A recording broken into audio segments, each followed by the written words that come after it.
Sayyid Qutb was an Egyptian literary critic who traveled to the United States in 1948 and returned convinced that American materialism and sexuality represented an existential threat to Islam. His subsequent imprisonment by Nasser's government, where he was tortured for years, radicalized his already extreme views.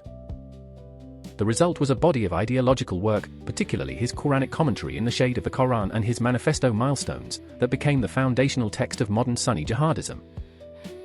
Qutb's core contribution was a reinterpretation of the Quranic concept of Jahiliyyah, the age of ignorance before Islam, as applying to contemporary Muslim societies. Any society that did not govern by God's law was, in Qutb's reading, a society in a state of pre-Islamic ignorance, regardless of how many mosques it contained. This was a revolutionary claim. It declared the entire Muslim political order, all existing Muslim states, illegitimate, and made overthrowing them a religious obligation.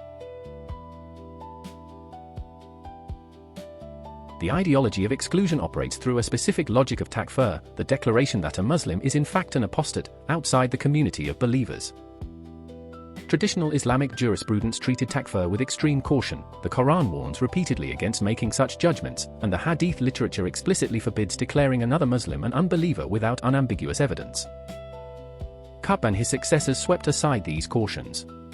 If the entire political order was Jahiliyyah, then those who enforced it, Muslim rulers, soldiers, police, bureaucrats, were not true Muslims but apostates deserving death. This logic was not merely abstract.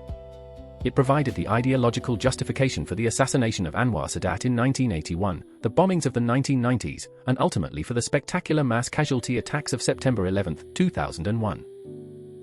The Islamic State took this logic to its furthest extreme, declaring not just state actors but any Muslim who did not accept their authority to be legitimate targets of violence. The trajectory from Qutb to ISIS spans 50 years and 3 generations of jihadist organization.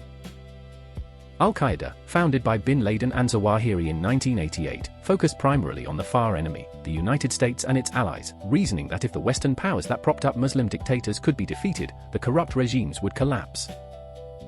The Islamic State, founded by Abu Musab al-Zarqawi and metastasized from Al-Qaeda in Iraq, focused on the near enemy, Shia Muslims, Yazidis, Christians, and Sunni Muslims who did not accept their authority. Where Al-Qaeda was hierarchical and strategic, ISIS was horizontal and nihilistic. The distinction matters. Al-Qaeda's strategic rationality made it vulnerable to decapitation, kill the leaders, disrupt the network. ISIS's franchise model and social media presence made it resilient. Stopping the flow of foreign fighters required addressing the entire ecosystem of radicalization, not just the organizational leadership. The lesson of the ideology of exclusion is that ideas have consequences, but they have consequences through social structures. Qutb's ideas sat in Egyptian jails and Egyptian mosques for decades before they became globally operational.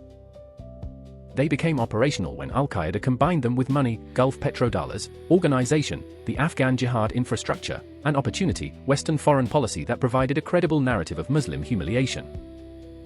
The theological critique of takfir, the argument, made by mainstream Muslim scholars, that Qutb's reading was a distortion of Islamic jurisprudence, was always available. What gave that critique traction was not the theology alone but the political environment.